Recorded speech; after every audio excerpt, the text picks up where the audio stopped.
Redditors whose job requires them to go into other people's homes for a living. What's the most bizarre thing you've seen or found? Part 2. A jar full of bed bugs. They wanted to show us that they indeed had bed bugs. You could see the damn things in the daylight all over the furniture. We knew. Edit, thanks for the silver and awards kind folks. For a comment that even gave me the heebie-jeebies while writing it. A meth lab inflatable doll with a cigarette burn hole in it. The guy said after sex he had a cigarette and dropped it on the doll, burning a hole into it. True story. Ropes tied to a bed and a large Band-Aid tin collection. A fuck stick. Medical worker here. We visited a very large lady who, after the call was well underway, was telling her husband to gather her things to take to the hospital and mentioned something like it's by the fuck stick. When we looked confused, she indicated a large stick sort of like a broom handle that was leaning against a nearby wall. She then proceeded to tell us that it's the stick she uses to lift up and hold back her fat rolls so her husband can get at her vajj when they have sex. Went into a structure fire once. Back bedroom was basically converted into a dungeon. Dildos. Strap-on. A cross.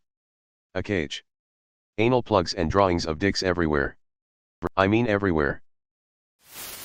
I'm a paramedic in a regional area in Australia. We used to go to a very small town about 30 minutes away to see the same patient every other week. They were never particularly sick. Just didn't care for themselves well. She was an older lady. Probably in her late 60s. And she lived with her adult son. The house was horrible old. Falling down. Full of garbage. A classic hoarder house. They both lived in the same room. What should have been the lounge room. Presumably they shared a bed. As there was only one and no lounge or recliner. Just dining chairs. None of this was so bad that I thought about it very often. Though. What really got me thinking was the large, visibly used dildo which was usually on the bed sheets. Sometimes on the computer desk. I had nightmares about that dildo. A graphic cross-stitch of a naked man holding his ankles above his head so his, detailed, dick and balls stuck straight out. I was house sitting and already in bed when I looked over and saw strange embroidered porn. EMT here. What stands out the most isn't any object in particular but instead the way and conditions people live in. I worked in the poorest part of town and people would have like 6 kids in a 2-bedroom slum apartment but have no furniture. Plastic lawn chairs in the living room and mattress on the floor. But then some nice areas you find people who are house poor. Real nice house and lawn on the outside but inside is also empty and in disrepair. People barely able to pay the bills either way but the homes with all the children seem happier. Was covering another department by doing a home care call. It wasn't the sketch neighborhood that bugged me too much. It wasn't the run-down house exterior that made me judgy. The fact that the stairwell was almost separated from the wall was a nope for me. So was the shirtless husband who tried to corner me as I beat a retreat, a cigarette dangling from his lip. The final straw that had me call for a welfare check on the wife was the fact that on the way out I tripped over a mostly mummified dog. I was doing a remodel of some old crappy condemned apartments. People were still living in it even though they were supposed to get out. Every time we went into a new apartment, the people that were living in them would just up and leave and never come back. Went in one dude's apartment and found a joint rolled up in a $1 bill. Could have bought a whole pack of rolling papers with that dollar. And the dude didn't have any furniture or anything. The only other thing we found in there was a framed copy of his own birth certificate hanging on the wall. Who hangs up their own birth certificate? I used to install tile floors. We were working this job at a very nice house. With great homeowners. They had a couple younger boys running around the house. I would guess the boys were around the ages of 4 and 5. There was another crew at the house installing carpet at the same time we were there. The workers had to remove the furniture in the bedrooms before installing the carpet. They removed the top mattress from the parents' bed and carried it to another room. Well, the homeowners failed to remember that they had something hidden between the 2 mattresses. So now there was a huge bright red dildo sitting there out in the open.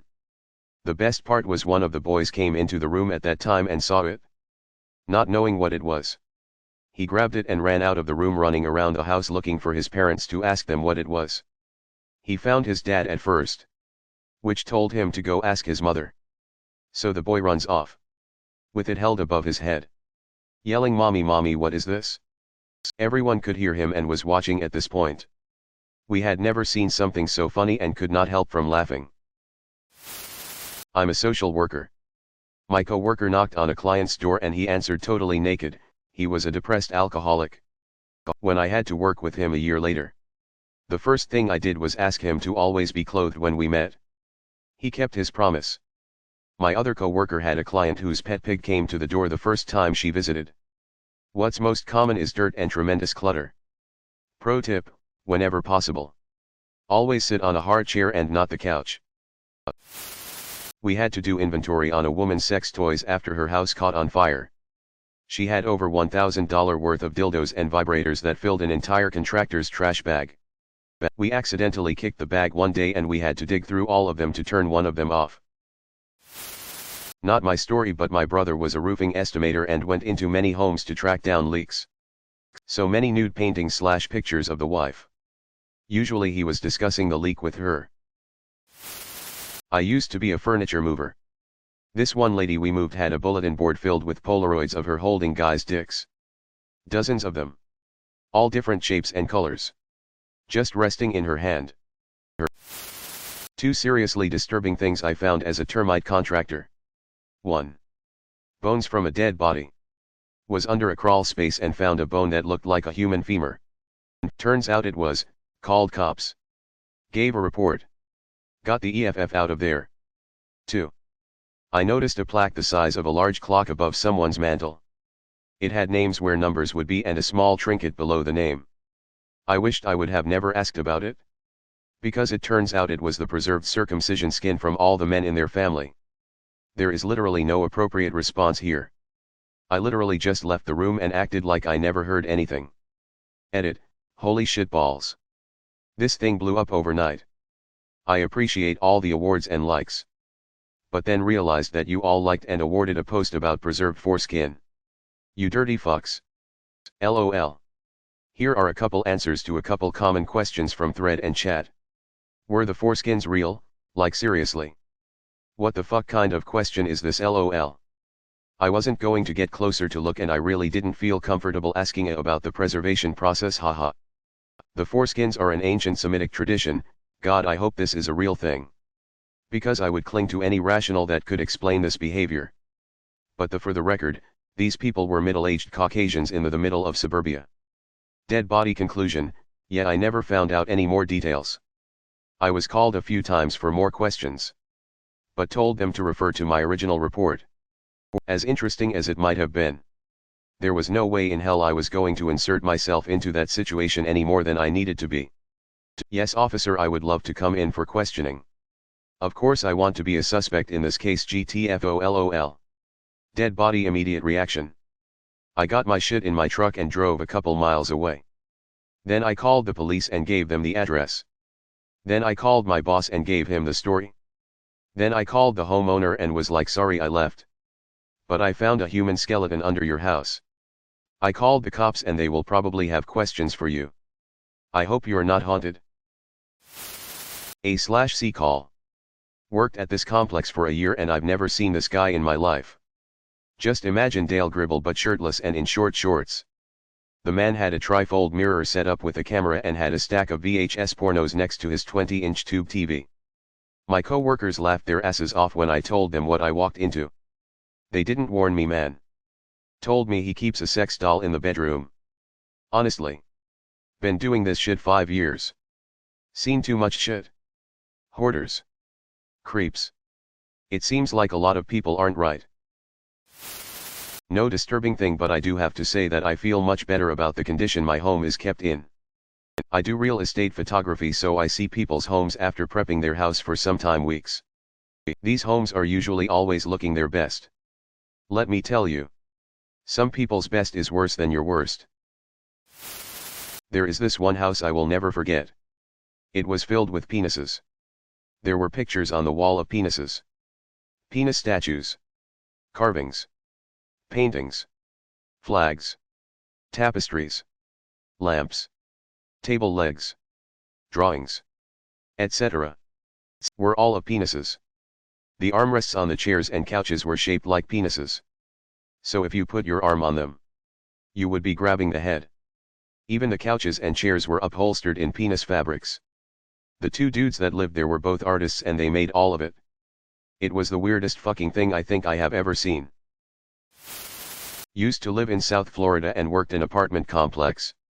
One day we cleaned out this apartment after tenants moved out. Wasn't too bad as it was mostly clean.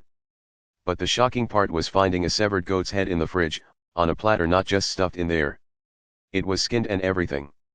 Startled the fuck out of me and wasn't sure what to do. Supervisor said it was no big deal and was common among the Haitian population where they use the whole head for a stew. My dad works painting houses. The local rental agency hired him to reno a suite that had just been evicted. And paid him extra to clean it as well. There was an awful smell that he couldn't figure out the source of. Until he finally started cleaning the kitchen day 2. The evicted tenant had taken a shit in the dishwasher before they left. And run a quick cycle, it was coating the whole interior.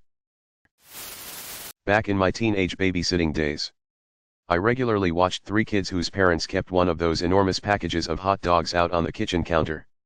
Everyone in that household would just wander by and grab a room temperature hot dog as a snack whenever they felt like. I babysat for them 2 to 3 times per week for over a year and never not saw those hot dogs. I wonder about them all the time. ETA, thank you for the awards. You beautiful strangers. And for the tales of your weird, wonderful childhood snacks. My favorite was mushing Chef Boyardee raviolis onto toast. Bedbugs. Now some people are gonna come here and comment that bedbugs are very elusive and leave only subtle signs. They're right, except when the infestation is so thorough that the little fuckers are crawling en masse during daylight. And the walls, carpets and furniture are blackened by their feces. Nope, right the fuck out of there. Thanks for watching.